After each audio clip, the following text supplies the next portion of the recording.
Dear students of Government Boys High School Chogal, dear students, in your English class, in 10th English class, in we have some language work. Let's start. Here are some words which are often considered difficult words.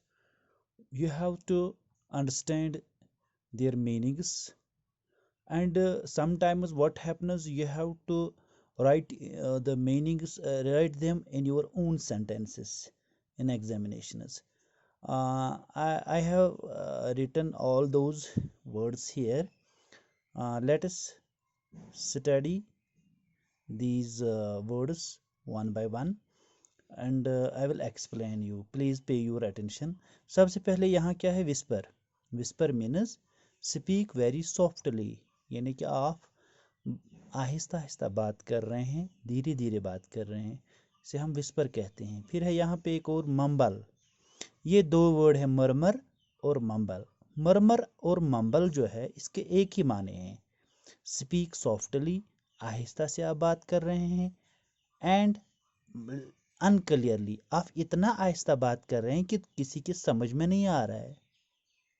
ठीक है, तो इसे हम mumble कहते हैं। जैसे कोई mumble कर रहा है किसी टाइम, या मरमर कर रहा है कोई शख्स, वो बिल्कुल इतने सॉफ्ट या इतने नरम अंदाज में इतने आहिस्ता बोलता है कि वो समझ नहीं आ रहा है क्या कह रहा है। Inquire, inquire means ask. आपने देखा होगा बहुत सारे रेलवे काउंटरों पे या बहुत सारी जगह ऑफिसों में लिखा होता है इंक्वायरी, या हॉस्पिटलों में आप जाइए, वहाँ पे एक काउंटर होगा इंक्वायरी, यानी कि वहाँ से आप इंक्वायर कर सकते हैं, पूछ सकते हैं कि जो भी आपका सवाल हो, जो भी आपका क्वेश्चन हो। इसके बाद stutter, stutter means speak nervously, repeating sound. जैसे कि कभी कभार कुछ शख्स ऐसे होते हैं जो नर्वसली बात करते हैं, जो डरते हैं, डर डर के बात करते हैं, तो इस पोजीशन को हम कहते हैं स्टटर। इसके बाद है शाउट, शाउट मीन्स चिल्लाना, स्पीक लाउडली एंड एंगरली, गुस्से से चिल्लाना।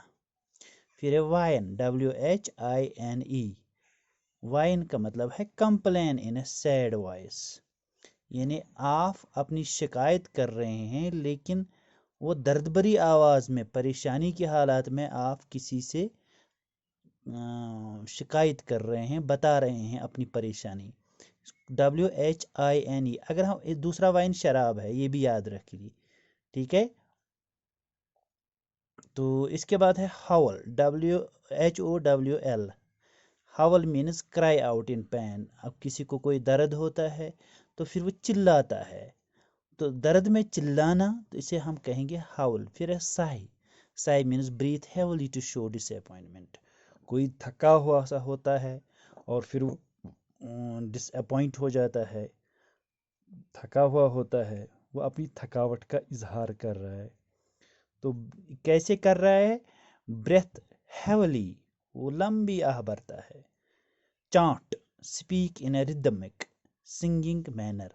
चांट मीन्स कि कोई बंदा जो है वो बोल रहा है लेकिन तरन्नुम में, म्यूजिक के अंदाज में बोल रहा है, उस अंदाज में बोल रहा है जो जो जो जिसे हम कहते हैं एक तरीके से वो तरन्नुम से बोल रहा है।